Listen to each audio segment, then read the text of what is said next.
自動でお風呂を沸かします。お風呂の際は自動で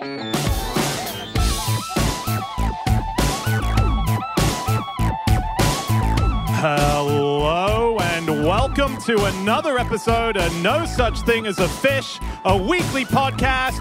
This week coming to you live from Bath.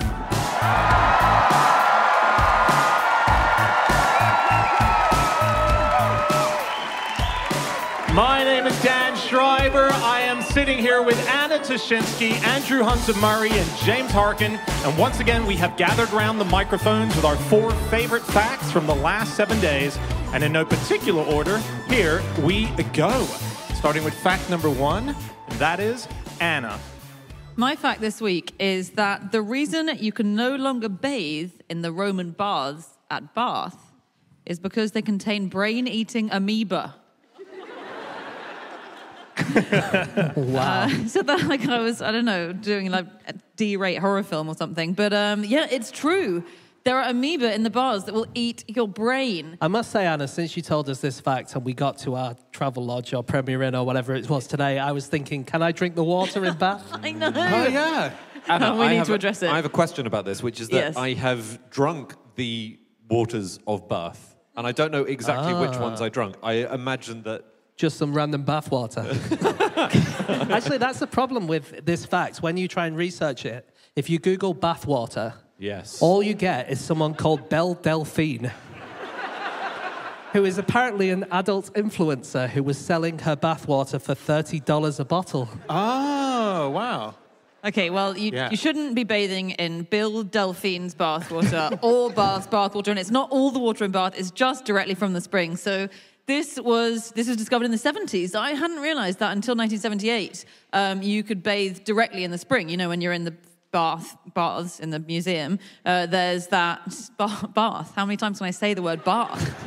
And I hadn't realised that people used to swim in it until 1978, and then they realised that coming direct from the spring was this amoeba called Naegleria fowleri, which is also known as the brain-eating amoeba, and you get it in warm, fresh water. It's very rare, and like I said, it's just this one spring. It's not in any of the rest of the water, and it burrows into your brain through your nose, so it goes up your nose and then burrows straight into your brain. And it's 100% fatal. But that's okay. That means it's fine if you drink water. You're not going to get it. It doesn't. If you drank the water, if you jumped into, and don't do this, but if you did jump into the Bath spas and you just took down a lot down your mouth, but kept your nose out of the water, you'd be fine. But Wear then a if someone noseplug. made you laugh halfway through and it accidentally went up into your nose, Oh, yes. it would murder you. It came out the other way. What a great murder mystery, though. Yeah. What did I pay 50p to drink in about 2006? That was just Evian. They siphoned it into a... No, it wasn't. It tasted it's not. horrible. It tasted sulphurous, and it was strong So, stuff. sorry, what's So the they've- story, Andy? What's his story? I went to the Bath pump rooms in 2006 and paid 50p to drink a glass of, I'm sorry, guys, horrible water. Very clever, seeing its magic. It was nasty. I think this is the bit that doesn't have the amoeba in it. It's boreholed now. So basically, you still get the really curative, brilliant waters of Bath that feed the Roman baths, and they feed... Okay. You guys have probably been to that hotel with the swimming pool on the top that's fed direct from the spring, which is very lovely. And that's just all through boreholes, so it's not coming straight from the spring. So this amoeba is filtered out. Why did you drink it? It was the thing to do. Was it? Yeah. It's advertised. You go to the bath, you know, the beautiful, beautiful tea room at the Bath Spa, and they say this is the water that people have been drinking for hundreds of years for its curative properties. And This is the water that hasn't cured anyone for the last 2,500 years, Right. unless What? it not cure you. It did. It cured a man called Bladdard, who was the whole reason for the bath being founded. And Bladdard, he had an infection, basically. He had a bladder infection. And he had leprosy. He had leprosy. Yeah, he had leprosy. He was exiled by his family. He went to Athens, got leprosy, and then came back to England, was exiled by his family for having leprosy, and became a swineherd. But then his pigs jumped into the waters of the bath, which were coming up through the borehole, and they frolicked and they got better, and their leprosy was cured. So he built the city of Bath. So that's what happened. And that is a true story. Right. He's like a semi-mythical, probably actually mythical king, isn't he? But Yeah. he was like the father of King Lear. Bladdered. Oh. They first wrote about him, the first person to write about him was Geoffrey of Monmouth in the 12th century. And he wrote that Bladdered died when he constructed some wings for himself and flew into a wall.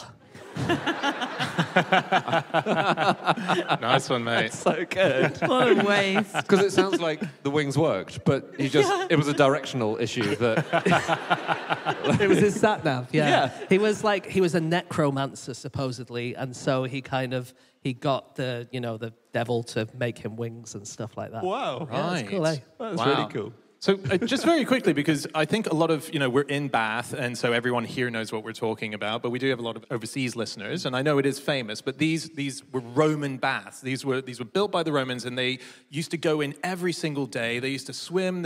And in this city as well, there's been festivals. It's a big deal that after the back of the 70s, no one can swim because of this amoeba, because the city is literally named for it. It's called Bath for it. And apparently the reason that this amoeba came around is because there used to be a roof over it, and the roof is gone now. And so the sunlight has caused for this amoeba to find itself. This is what I read on a tweet. Wow.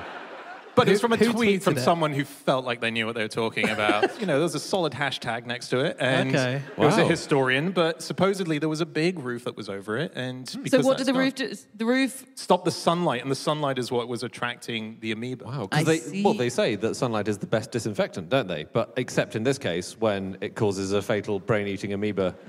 It's always the That's second the half. second half of that. Yeah. It's in the small print of sunlight. There was a guy who, in 1999, a naked man jumped into the baths in Bath, claiming to be Julius Caesar.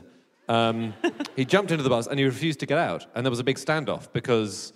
Well, he's the emperor. You can't just drag him out, can you? Exactly. And they didn't want to go in, maybe because of the amoeba thing, but they had to unplug it and then wait for it. It takes 3 hours to drain. Really? What, they drained the They whole drained him thing? out. Drain the whole thing, and then... Mate, just drag him out onto the steps and murder him. Do it the Roman way. It sounds so fun. I don't know if there's anyone listening, maybe there is, who remembers this, but they used to hold things called the Roman Rendezvous, and they were held for 4 nights during the Bath Festival, and this was in the 60s. You'd pay 5 shillings, and it was a huge party, and you'd all just jump around and swim in the baths, and then you go and dance the night away in the pump room. It sounds so fun. Like 1,400 people will go to this big old sounds bath amazing. party. Someone remembers it? That's a scream that's 40 years too young to remember that. Oh, the baths are so rejuvenating. Well, that's the thing, Anna. You said that no one was cured from it, but I've checked some local newspaper archives, and apparently there was a guy called William Toop of Frome who suffered from paralysis after getting into cold water to gather watercress, and he was cured. There was someone else who was bottling wine in a cold, damp cellar for several hours, and they were cured of their palsy. And there was someone who got colic after drinking stale beer in hot weather, and he got cured as well. So, that's evidence for you. Yeah. So I'm not even sure you can get ill from bottling wine in a cellar for 7 hours, let alone then get cured by a bath. But maybe. It definitely does actually have some curative properties, like things like arthritis. Sorry, is that how you get watercress? You have to go into some water to get it? That's the name. I'm very interested in that. I'm Did sorry. you I think never... it just grew naturally on the painted clay heads of those little I things thought you it was make in just year like 7? It's like cress. It's just cress. Cress doesn't grow in water, does it? I Well, don't know. why do you think they called it, all those years ago, why do you think they called it watercress? I've never Right. given it even a second's thought in my life why it's called watercress. Well, I'm a busy guy. Where do you think seaweed's from? But just out of curiosity.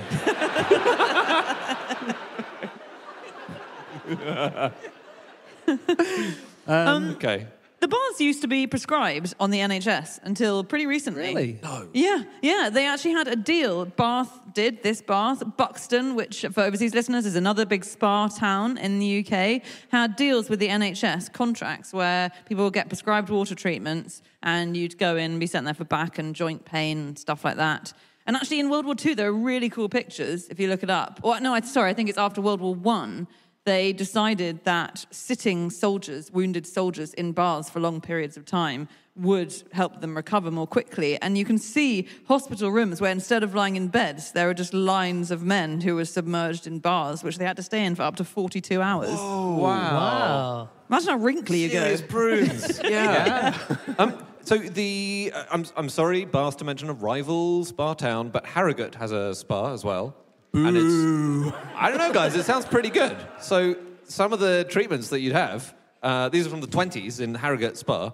The sulfur electric bath sounds pretty good. There was the peat.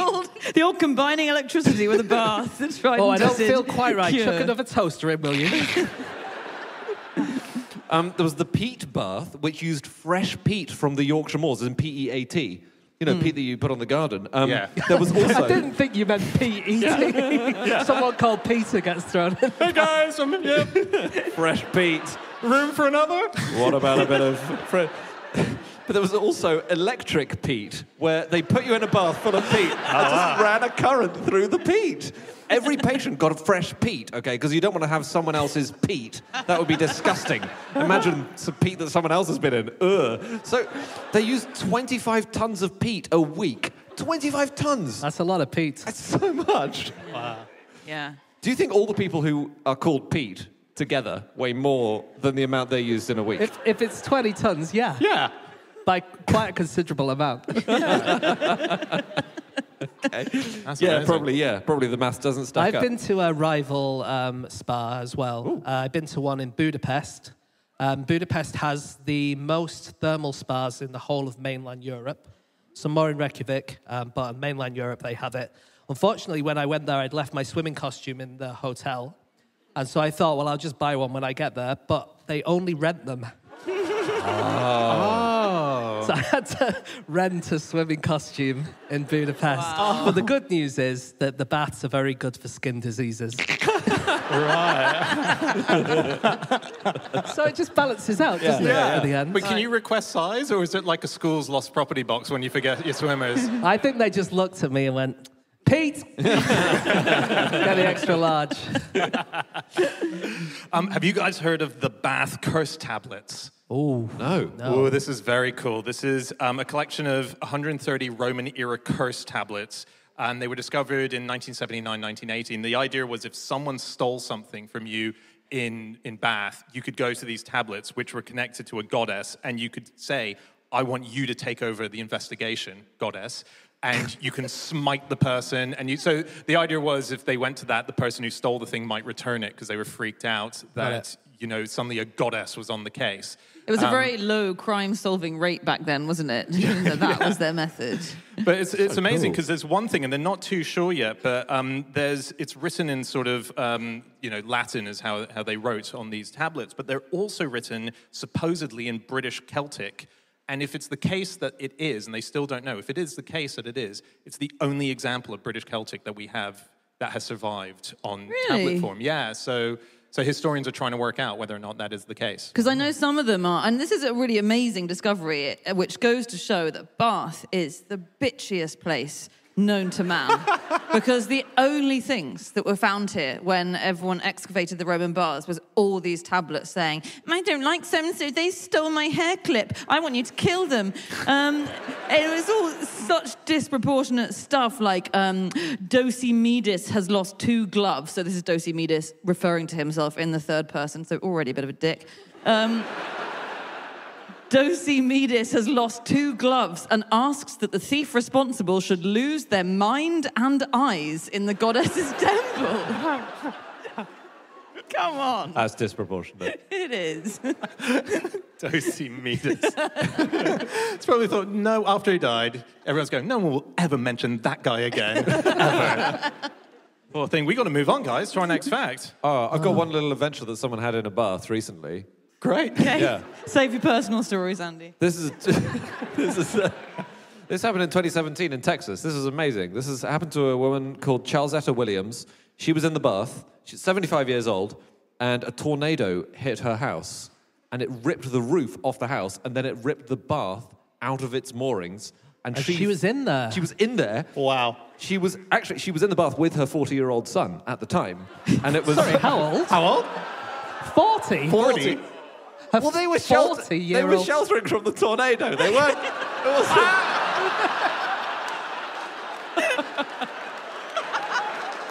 It wasn't. I presume.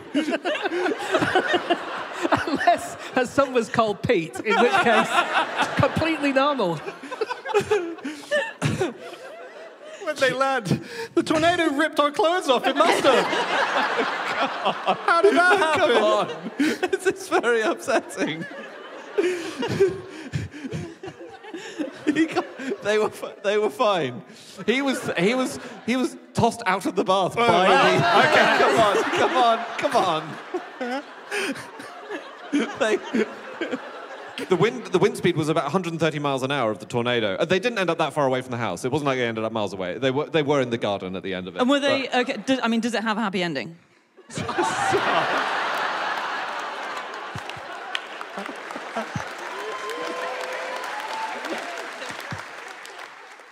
It is time for fact number 2, and that is Andy. My fact is that there is a Spanish firm which has 6 official ham sniffers. Their job is to poke pork loins, sniff them, and make sure they're good, and at most, they smell 800 hams a day. Well, I have a question. Yeah. Don't they all just smell of ham?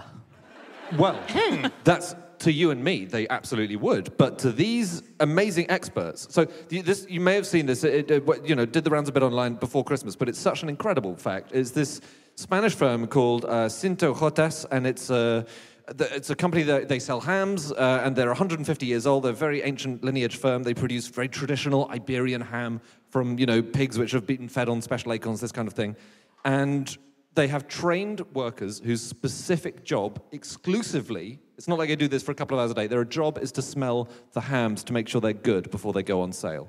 And they have little kind of pipettes or little kind of jabbers to jab the ham in 4 specific places.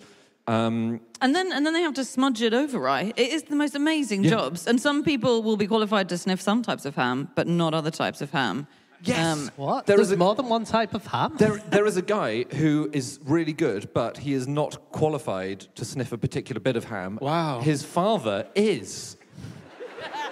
He hasn't yet qualified to sniffing that particular bit of the ham. So they have 5 seasonal workers at Christmas time, but there is one guy who sniffs year in, year out. and you have to do each ham in 4 places, so he sniffs 3,200 times a day. Yeah, but that's in the high season. Like on a usual day, he'll do 200, and going to 800, so 800 loins a day, he'll do 3,200 sniffs, and he says even that is pushing him to the edge, to the limit. That's one sniff every 9 seconds. Yeah, it's insane. Assuming a standard 8-hour working day. Yeah, but if it's only doing 9 seconds per sniff, that says to me he's not really doing a very thorough job. Well, accusation leveled. Yeah, he's very proud. He's called Mr. Vega, and he says the job that he is doing pushes him at the limit of human possibility. It's an amazing... It was in the Wall Street Journal. It's just such a good piece. It's so interesting. And they do say that if you can't tell straight away, then you're not doing it right. So they say it's really got to be an immediate instinctive thing. Okay. So, really you should be doing more. Yeah, they do tests where they take a smell and they put it into... So let's say they'll take 5 milliliters per liter of a smell and pop it into some water, and then they'll put it into plastic cups. Oh, yeah. And you'll have to then sniff the cup. And because... a plastic cup, the odor of the cup itself will take over. There's a sort of time limit of about an hour or so where that starts taking over. So I thought it was a couple of minutes, the smell of plastic. Oh, wow, surely, really? Okay. Surely it doesn't take us an hour to smell plastic. because some of the smellers, according to the Wall Street Journal article, they take ages sniffing it. But Mr. Vega, this guy who pushes himself to the limit of human possibility, he says, if you doubt yourself, you cannot do the work. And then, according to the article, taps himself on the chest, and he says, if you doubt one, you have to doubt all of them. So he's like, you've got to make your decision now. He's an amazing guy. Yeah. So was this also in the article about Cristina Sanchez Blanco, who's the first woman to be head ham sniffer at Cinco Yotas? Oh. Because I read that she has such a good sense of smell that whenever her husband buys her a gift, she knows what it is before she unwraps it. Wow. He keeps buying her Calpats, though, doesn't he? Apparently, if he buys her perfume, he has to quadruple wrap it so that she won't be able to smell it. That's so funny. Good. I thought, I didn't realize at first that you were talking about things like perfume, as in I thought she'd be able to say, This is an Xbox. It's a book by George Eliot, I think. Hang on. It's one of the earlier ones. But this, like, the accuracy of the nose depends on their exterior life as well. So Mr. Vega, talking of perfume, he says he wishes and hopes that his wife never changes perfume, because if she does, that alters his nose sense. Like, he went through a bit of a chaotic time when he swapped to a new anti-balding shampoo, and that absolutely messed with his nostrils, because he was like, it was so potent, it threw him off and he couldn't do his job well. Quite difficult people to be married to, really. So this poor woman either, A, can't change her perfume, and B, her husband's now bald. And then Miss Sanchez Blanco, who you mentioned, James, she said that her husband's a policeman, and then at the moment he comes home, she tells him every day about the day he's had before he can say a word. Oh my God. Because she can smell it on him. What? Wow. Whether it's like gasoline from a car crash, she says, soot from a fire, dander from a rescued pet. God, you wouldn't risk having an affair, would you? No. You just... Well, you might, if you had an affair with, like, a butcher or something, then that would be okay, wouldn't it? Because all they get is the smell of the meat and just assume it was off their own clothes and stuff. Also, in this quite small town, it sounds like he's having a much more action-packed police life than you should. Are we sure he's not just dousing himself to cover his affair with soot just before he gets home, or smothering himself in sausages to catch the sausage bandit? Do you know that wafer-thin ham has up to 25% water? They've recently done a study of this, and they found that, like, when they get this wafer-thin stuff, most of it is actually water. Oh, not most of it, but like a quarter of it can be actually water. And so that means that if you have a 100-gram pack of wafer-thin ham, which costs about 90p, that means, and it's 28% water, say, that means you're paying 25p just for the water, which means you're paying the equivalent of like £5 for a very small bottle of water. That's the equivalent. Oh. It's only 8 times less expensive than Belle Delphine's bathwater. Gosh. You know Linda McCartney, who makes vegetarian... Yes. She doesn't anymore. Veggie. Veggie stuff. Someone sent us this ages ago, and I just remembered it. The factory that makes her vegetarian fake meat is in Fakenham. What? No. Fakenham. No. Yeah. So, I don't know. Did she choose it specifically? Did she... That's amazing. Where is it? Fact. Where's Fakenham? Do you know, does anyone know where Fakenham is? Oh, Fakenham. Yeah. Norfolk. Yeah. Great. Right. Yeah. Wow. That's why we've never heard of it. That's really good. And how many... sniffing things. Oh, yeah. Professional sniffers.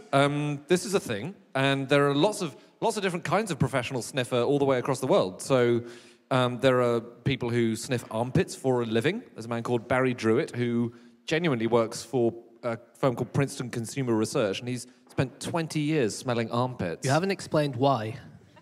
Great point.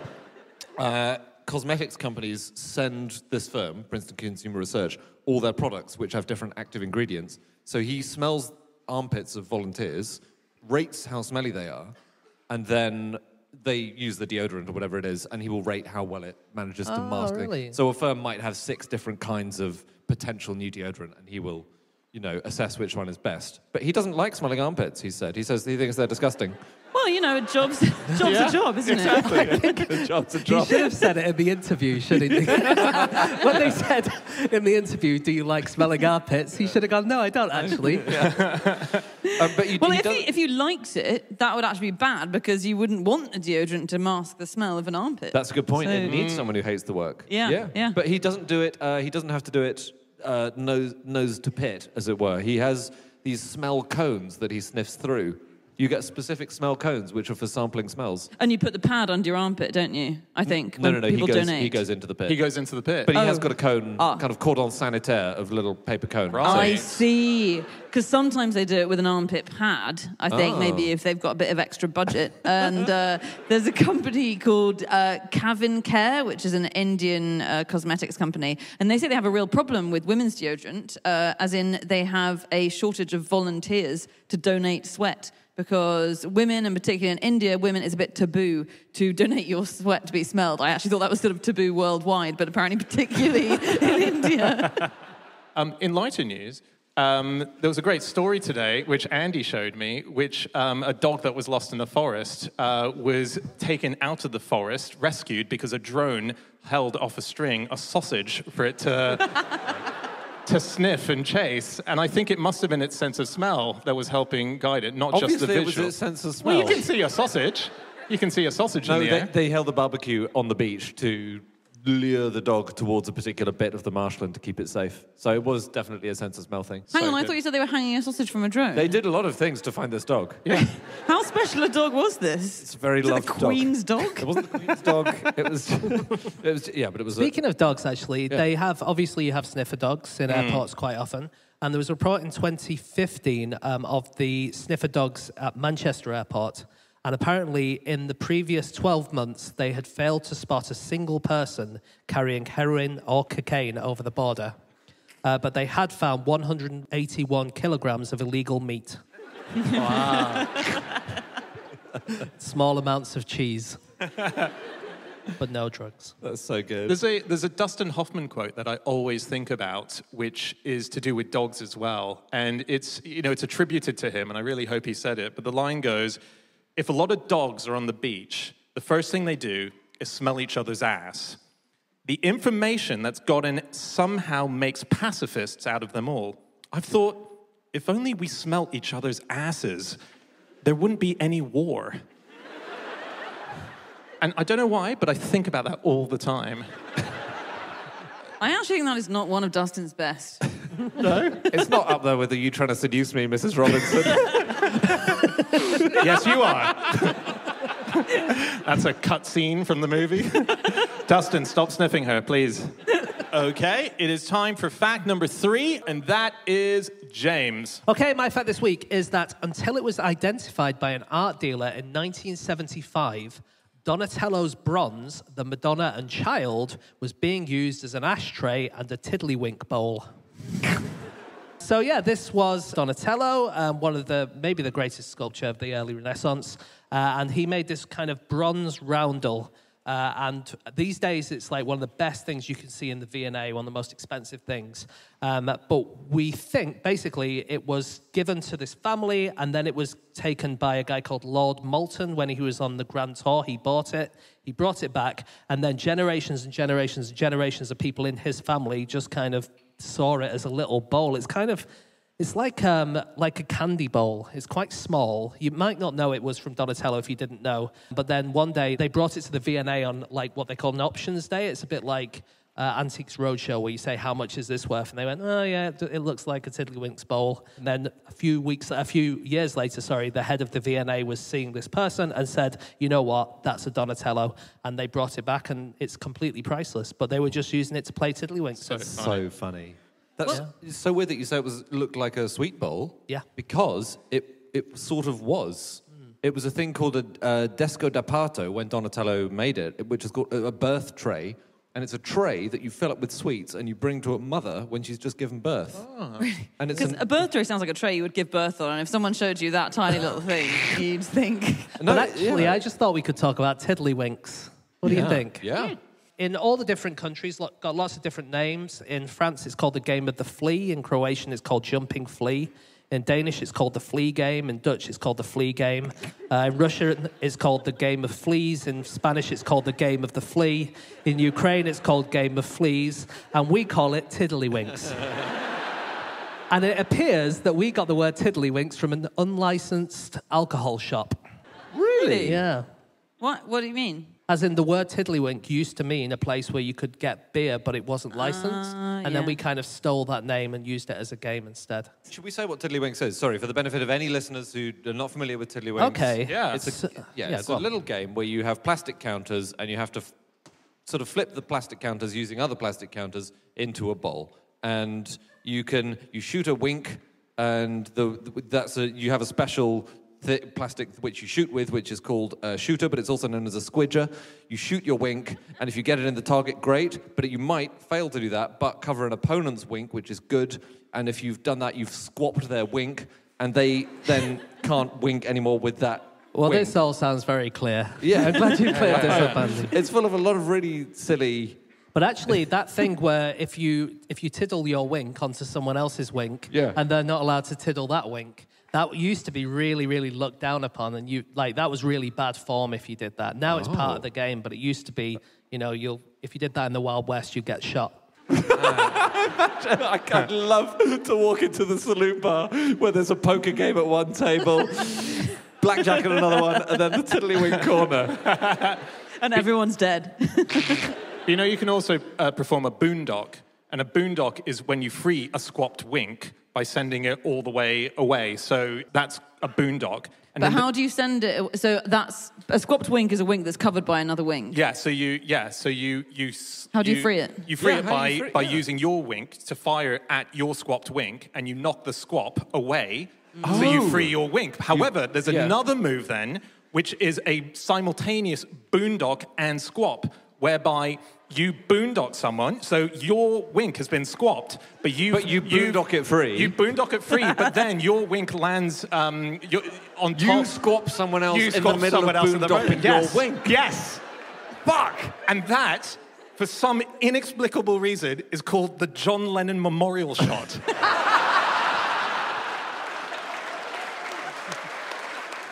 There are so many versions of it. That's what I love. So it was a big craze in the 1890s, and then it fell out of fashion. But there were all these sort of late Victorian Edwardian versions of it. So there's Tiddlywink tennis, Tiddlywinks golf, Winko baseball, Battle Winks, which is battleships with Tiddlywinks. There's Pedro, where you have to get in. There's a clown's mouth that you're trying to wink your winks into. In 1992, there was Widdly Tinks, where there's a toilet, and that's the target. Ah. Which is clever. Yeah. Well, it started as Tiddlywinks, of course, and then no one knows why the D fell out. But as I'm sure you all know here, it was christened Tiddlywinks by Joseph Asherton Fincher, or Ass Heaton Fincher, A-S-S-H, I don't know. And he invented it in 1889 and got the patent for Tiddlywinks. And I was going through the British newspaper archive trying to pinpoint the moment that we definitively lost the D. And I think it's roughly 1920, in case you're interested. Oh, right. But it really took off again with Oxford and Cambridge competing against each other in the 60s, didn't it? And it became a real source of pride for Cambridge. And they had this notorious match. And it was in 1958, and it was this guy called Peter Downes, who was head of the Tiddlywinks Society at Cambridge, and he wrote to Prince Philip saying, Prince Philip, have you noticed there's been an article written in The Spectator claiming you cheat at Tiddlywinks? There was a satirical article that had been written. And he said, would you care to defend your honour by playing us, Cambridge University at Tiddlywinks? And Prince Philip wrote back, saying very politely, I'd absolutely love to, bit busy, but perhaps I could nominate someone in my place. And he nominated the Goons. So there was this bizarre match. The Goon Show, which was Peter Sellers, Spike Milligan, and Harry Seacombe. It was the biggest thing on radio at the time for a comedy show. And the royal family were big fans. So yeah, he sent them along to do it. Yeah, which apparently they tried to get the Goons to play them at Tiddlywinks, Cambridge had before, and so it was so great they managed to get to the royal family, and they had a royal instruction to go. So they had to, and they played Cambridge University. And I was watching the video of when the umpire kind of launched the big match, and he read out a letter from Prince Philip, which I still don't know if Prince Philip wrote it himself or if it was a bit of satire from the umpire, but I hope he wrote it himself. And the letter said, give my best wishes to both teams, but try, if you can, to do it in such a way that you convey that I wish the Cambridge team to lose. That I had hoped to join my champions, but unfortunately, while practicing secretly, I pulled an important muscle in the second or tiddly joint of my winking finger. And then in the end, unfortunately, Cambridge did win, didn't they? They did. They did. Yeah, 120.5 to 50.5. A walkover. It really was. The students were in full evening dress all the way through. The Goons were wearing yellow nightshirts with a royal tiddlywink tie. on that. And the game finished with Harry Seacombe singing a special Tiddlywinks anthem. And it was a big deal. Like, this was the big moment for the Tiddlywinks community in the UK. Not for the Goons. They had bigger moments, No, but it was the Or big for moment for Prince the Philip, Tiddlywinks. really. Or for the UK. Or for the University of Cambridge. Yeah. Yeah, it was. But Tiddlywinks got a big moment there. And interestingly, so that was on the 1st of March, 1958. On the 10th of March, 1958, Spike Milligan, in the Times, since the match and the next Goon show being recorded and going out, wrote an episode of the Goon show called Tiddlywinks, in which, after the hands of the defeat at Cambridge, Neddy Seagoon, who Harry Seacombe played, seeks his gameful revenge. And the whole episode, so again, broadcasting to millions and millions, Tiddlywinks became this big thing. And there's a Facebook page, which is the official Tiddlywinks organization in the UK. They have a Facebook page. There's only about 400 people who follow it. But Really, only? Only 400? Yeah, but I thought it would be in the low hundreds of thousands. Yeah. The content is slamming, and there's a guy on there called David Lockwood, and he says, this is from his post, he says, Prince Philip did more to expand our noble game of Tiddlywinks than anyone else in the world. I tell people that his sponsorship of the Goons match of 1958 created extensive publicity, and by the early 1960s, there were more than 200 clubs in the British Isles. Prince Philip continued to support Tiddlywinks through the establishment. He made a silver wink trophy, and he backed the 50th anniversary in 2008. So he was Wow. big. It's one of those sports that I'm afraid America has trounced Britain at consistently for a couple of Really? decades now. Yeah, they're much better at Tiddlywinks than British people now, the British players. I'm really sorry. There was an article in the LA Times in 2019 about the kind of Federer and Nadal of Tiddlywinks, who are called Larry Kahn and... I think it's David Lockwood is the other one, yeah. Kahn and Lockwood are the two. Cool. Yeah. Anyway, 2019, they reported on this match that Kahn was playing in Cambridge. And I'm quoting directly here. He'd flown over from Washington, D.C. on economy. Nobody asked for an autograph or to pose for a selfie. Kahn's privacy hasn't been invaded by being the most successful Tiddlywinks player of all time. The man who was officiating the match he played in Cambridge, quoting here, emailed the members of the English Tiddlywinks Association to encourage them to come and watch. In the following 5 hours of play, nobody did. And that's him emailing the English Tiddlywinks Association. If they're not turning up, Wow. I know. That's sad. I think one of the reasons is because it used to be illegal to play Tiddlywinks in the UK in a pub without a license. What? No. Yeah, In the UK, this- in a pub without a license. Wow. Yeah. So there was a Tiddlywinks match. In fact, it was a marathon, a Tiddlywinks marathon over 15 yards at the York Beer Festival on the 3rd of November, 1970. And this was supposed to take place. This was an article in the Daily Mirror that I found. But it was called off because the police rang up and said, no, it's illegal to do that without a license.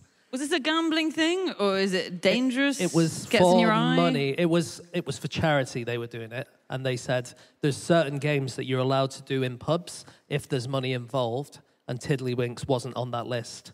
And so they weren't allowed to do it. And so they replaced it with a marathon of blowing peas through a straw.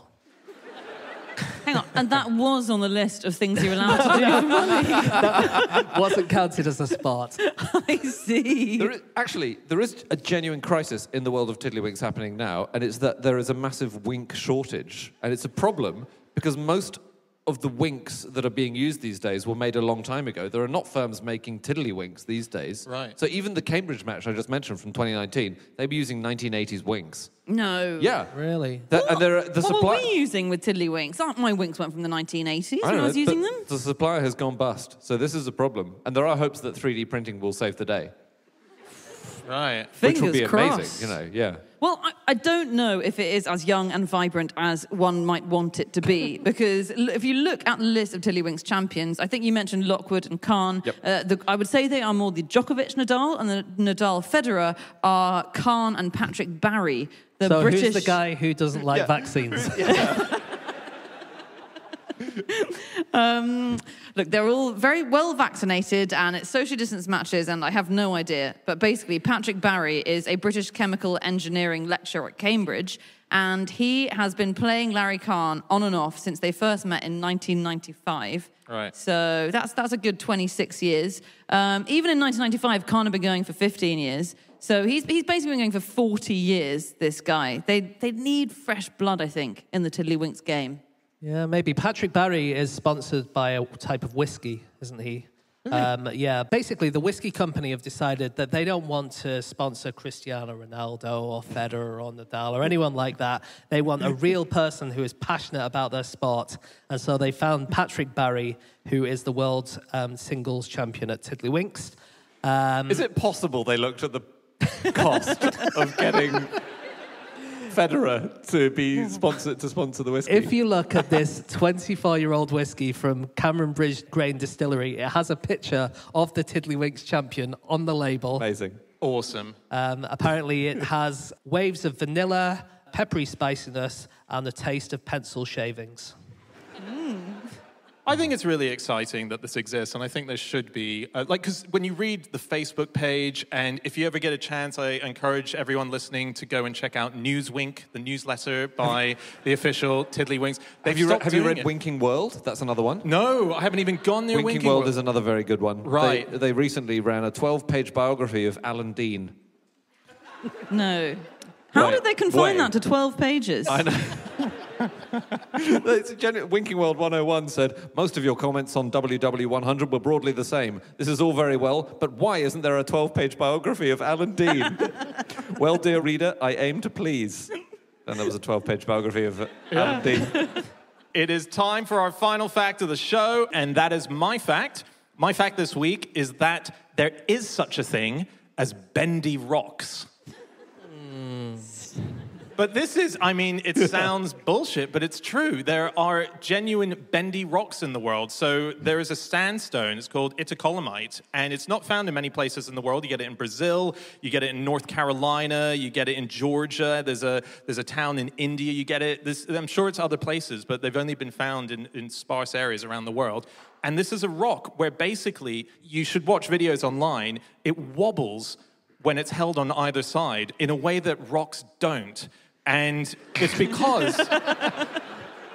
because in the inside of the rock there's quartz, and there's these interlinking bits, these interlocking sort of bendy bits inside that hold the quartz together, and there's voids in them, which means there's bits of space where they just find themselves having a bit of flexibility, but there's enough of them that the whole thing can bend. Well, so it's not like if you're walking along the mountain, you're on jelly the whole time. Yeah, is it? yeah. It's not like that. You have to get quite a thin slab, and then you can see it.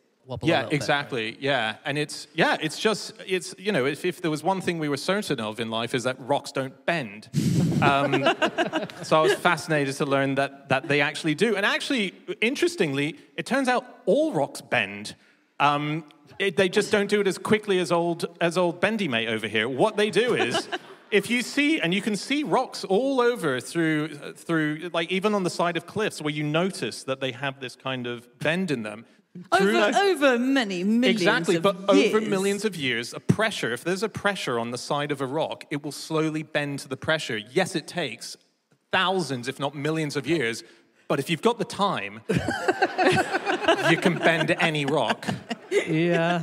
Is there a use for this bendy rock? I'm sorry to be all practical. Bouncy castles? Like actual castles? What? Well, you have that are bouncy.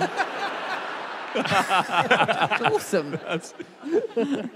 I'm not sure we have enough of it, or if it's been studied enough to know if it's useful for practical things like building or so on. So Yeah. the example that I've got on the screen here for the audience tonight is from Leeds University. That's in their archives. So they obviously send it to universities around the world going, look, a fucking bendy rock. And so it's obviously a That's new... very cool. Yeah. Do you want to hear about another magic rock? Yes, please. Yeah. There are magic rocks around the world which are the opposite of seismometers, okay? So they tell you when there's not an earthquake. Bingo. Bingo. I have a feeling I can do that anyway. You probably could. Is it when they're not moving? That means there's no earthquake. Yes, yes, but they're even more magical than that. Imagine, they're called PBRs. They're precariously balanced rocks. Oh, yeah. And they're rocks that look like they should fall over any minute now, but they're still standing. And if you know how long they've been there, they're reverse seismometers. They tell you they haven't fallen over. There hasn't been an earthquake in that set period of time that they've been balanced. So this is really useful because if you want to build a nuclear plant, you want to build it somewhere where there hasn't been an earthquake for a very, very long time, or a bridge or whatever. And so you build it right underneath the precariously balanced rock. yeah. And so these are really useful. Yeah, That's amazing, but are there that many of them? No, there aren't that many. Them very much. It's not that useful, actually. Now I say it. I can think of one. This isn't a rock so much as a virus, but there is a thing called a Medusa virus. I think it might be useful in Bath because it can turn amoebas into rocks. Oh, really? Isn't that clever? Yeah. So when the virus goes into the amoeba, it kind of makes this kind of rocky shell over itself and turns itself into a rock. That's incredible. Isn't that cool? But there's the amoeba still inside. The amoeba's still living Stuck. inside, yeah. Oh, yeah. What a horrible way to go. Yeah. That's great, though. So Bath Spa could become a rock pool, which would be awesome. Is that a thing here? It's in Australia, yeah. Yeah, we have rock pools in this country. Yeah. Yeah, but Thanks. no, but we've also got watercress. It doesn't mean we've all thought about these things. I've got a magic rock to accompany yours. You can get rock that is so... I think we actually mentioned this once on No Such Thing as the News, the long-lost TV show we once did. But you can get rock that is as soft as butter, that you put your finger in it and it bends like clay. And this happens, it's quite rare, but it happens, for instance, cavers are told to look out for it. It happens when people are making big quarries, they come across it. And it essentially happens when rock's being dissolved. So limestone can be dissolved by very salty waters around it or acidic waters around it. But sometimes a bit of rock will be dissolved, but then it will be surrounded by other rocks. So the rock doesn't dissolve and then flow away. It just gets trapped, this soft dissolved bit of rock, inside another rock. And so apparently when you're caving sometimes or when you're quarrying, you'll tap through a bit of rock and then suddenly you'll think it's rock solid and you'll put your finger in, just penetrates all the way through like magic. Wow. Why is that dangerous? Like, Sorry? It sounds why dangerous. is it dangerous? Why is it? Yeah. It's not. Oh. I thought you said that people were told to look out for it and stuff. Oh, no, Oh, it yeah, wasn't but like... look out for it. Like, look out for that adorable squirrel, Yeah. Oh, right. It's not. Look out. It's... Right, sorry. Look out. Look out. Wow. Do you want to hear some rock-related words and maybe guess Yes. what they are? Ooh, yes. So these are kind of mining-related, I would say. So can you guess what a bottom steward is? Bottom steward. Bottom steward. It's Dustin Hoffman played this role, actually. Someone who looks after the lifts in the mine. Pretty close. It's someone who looks after the people who work at the bottom of the pit. Oh, okay. Yep. Back ripper? Back ripper. No, ripper, it's someone who removes the old support. So when you're going away from somewhere, you get all the supports from behind you and then you put them in front of you. So you're ripping them away from the back. Oh, okay. So clever. Do you know what a glory hole is? Yes. Well, I think I thought I did. Surprised they've got time for that sort of business down the bottom of a mine, though. Everyone's got to let off steam at the end of the day. No, I've no idea. If you have that rock that you could just put your finger in, then maybe Yeah. Is it a way of seeing from different mining tunnels to each other? No, it's special just route? what miners call an extremely impressive excavation on the surface. They call that a glory hole. Ah, Sure okay. it is. And Can this I is just like- oh, yeah, go on. quickly tell you something about glory holes? Oh, yeah, go on. Finally, we're on that subject, are we? I remember, when COVID first kicked off, the EU had a bunch of recommendations for how to avoid getting it. And there was, and I was on the EU legal side of the website, a recommendation that you take advantage of glory holes to stop yourself from contracting the disease. Wait, that is a hole, that's a hole you have sex through, right? Yes. Yeah. Yeah, and it's in the EU law. It So- feels like you there might saw- be other diseases that you're leaving yourself open You just saw to. people walking around with a door, didn't you, with a hole in them?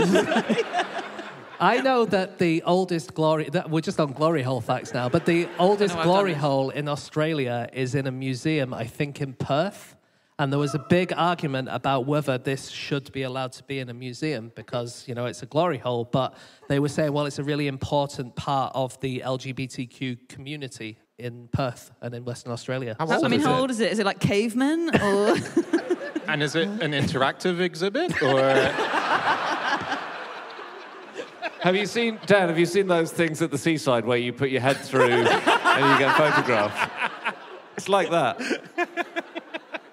I know it's my fault we're on this, but let's go back to your rock vocabulary. No, let's move on. I was going to say, do you know that the word bougie was a particular fast-drying type of cement that you would pump into the bottom of a mine to give you a floor? Cool. That was known as bougie. Oh. Yeah, isn't that cool? Mining is so cool.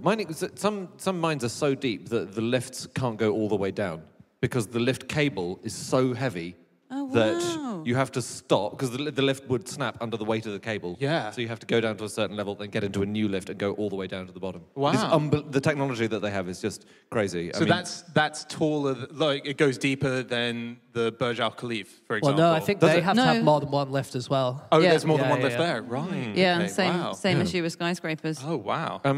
Tracy Emin, the artist, married a rock a few years ago. The Rock, or... No, just a rock, sadly. Sadly for her. She found a rock in her garden and she said, I'm marrying this rock. She was 52. She wore her father's funeral shroud for the marriage. And she said, it's not going anywhere. It will be there waiting for me. And she said, the stone I married is beautiful and dignified. It will never let me down. They divorced 2 years later.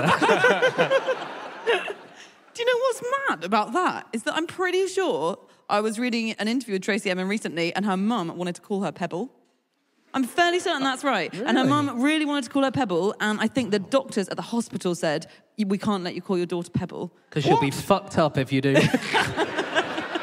Why would they say that, the doctors? They said it's not a good name. Said it's not a proper name. Yeah. Well, tell that to Fred Flintstone.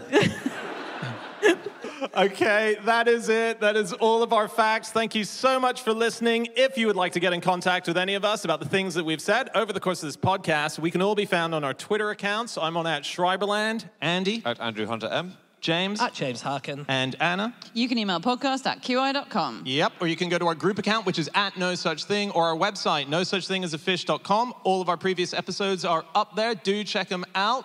And just want to say, Bath, thank you so much. That was so much fun. We love being here every time, and we'll come back again. And everyone else who's at home listening right now, thank you for listening. We'll be back again next week with another episode. We'll see you all then. Goodbye!